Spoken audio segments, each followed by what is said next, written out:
On évoque souvent le modèle européen d'intégration, notamment concernant les jeunes issus de l'immigration. Pourtant, il n'y a pas un modèle, mais plusieurs modèles européens. L'approche belge est différente de la française, de la britannique ou encore de l'allemande.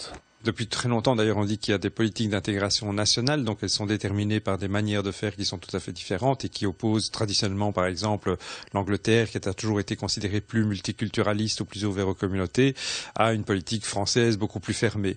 On pourrait dire que la Belgique se trouve entre les deux, parce qu'il y a aussi les deux modèles qui sont développés en Belgique, avec une attention parfois plus importante à la culture d'origine et parfois moins importante en privilégiant la question de la neutralité ou de la laïcité. Le vrai problème aujourd'hui, il est surtout d'ordre social. Depuis plus de 20 ans, les taux de chômage des jeunes générations est vraiment excessivement élevé. Dans une ville comme Bruxelles, on est à plus de 25% de jeunes chômeurs. Dans une commune comme Molenbeek, c'est plus de 40%. C'est-à-dire que d'une certaine manière, la question sociale et la question aussi scolaire constituent aujourd'hui les deux dimensions les plus importantes qui constituent les échecs des politiques d'intégration. Et dans ces différents modèles d'intégration en Belgique, l'approche multiculturelle, certains la pointent du doigt parce qu'elle peut provoquer une forme de communautarisme. Je pense qu'il y a une société qui a changé fortement ces 20 dernières années. Il y a les réseaux sociaux ont pris une place prégnante dans nos sociétés, sont des modes de communication nouveaux. Il y a aussi une situation politique compliquée et ça a fait bouger la société. Alors quand on ne comprend pas ce qui se passe, souvent on a tendance à accuser un groupe ou l'autre. Mais je pense qu'on est face à une société qui mute terriblement et qui peut-être nous échappe.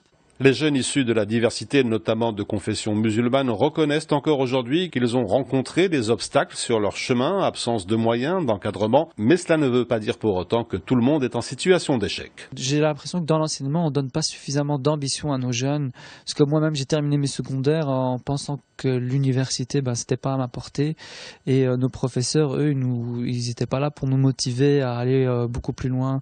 Le bachelier, c'était déjà amplement, si tu continues tes études, c'est déjà très bien. Aujourd'hui, à Bruxelles, on a quand même l'un des enseignements les plus discriminatoires en Europe.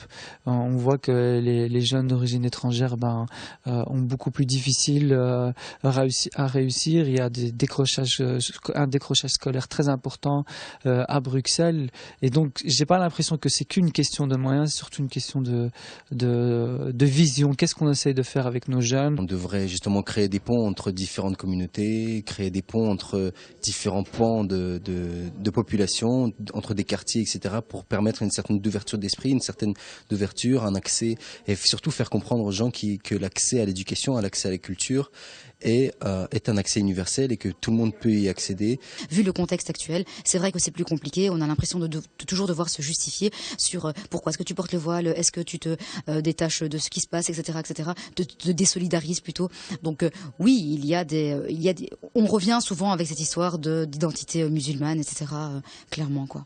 Dans une ville aussi cosmopolite que Bruxelles, s'ouvrir aux autres et accepter les différences, c'est plus un idéal qu'une réalité, avec encore cette impression récurrente d'un ascenseur social en panne dans certains quartiers de la capitale.